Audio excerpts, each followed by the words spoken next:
Eid crash in Bradford. A lot of you have heard about the crash on Great Horton Road on Sunday night Monday morning. To Allah we belong and to Allah we shall return. There's a few things that need to be said, especially to the youth.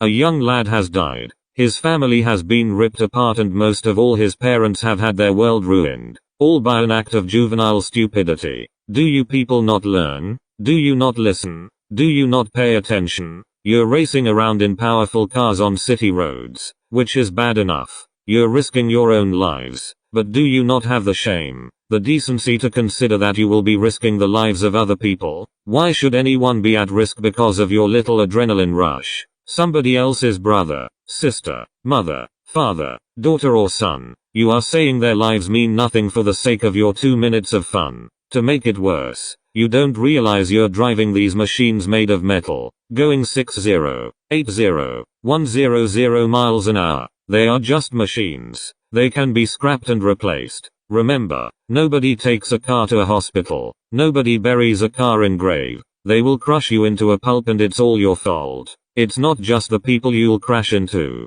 What about your own families? You claim to love your family. You act like a bad man if someone insults them. But it's you that's causing them the most harm. Your own parents worked their fingers to the bone to give you a better life. The life they couldn't have. They gave you everything they could, and you snatch their lives away with your recklessness? What is wrong with you? You think these balloon highs are fun? Every week there's another story of someone who's been killed by messing with drugs. People every day endure a far more difficult life than you do, but you need drugs to make your life bearable. Is that how pathetic you are? Ask those elders of yours who endured racism every day, the kind where they were regularly being jumped by skinheads, passed over for jobs, their families thousands of miles away while they worked double shifts in warehouses and mills. Ask the people today who are struggling to put food on the table, sleeping on empty stomachs, their children crying to sleep because they have no food. What drugs did they use to survive their existence? You need to pose on TikTok or Instagram and you can't get by without drugs? How ungrateful,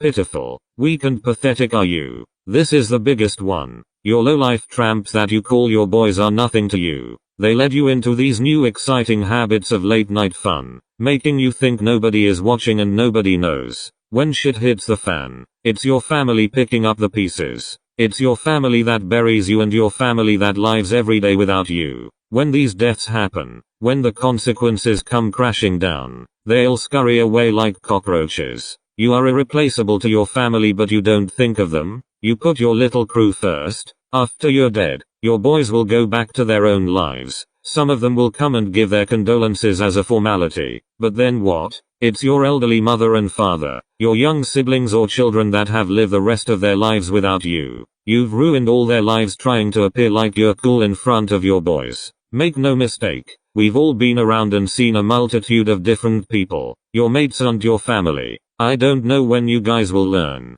but things have already got out of hand.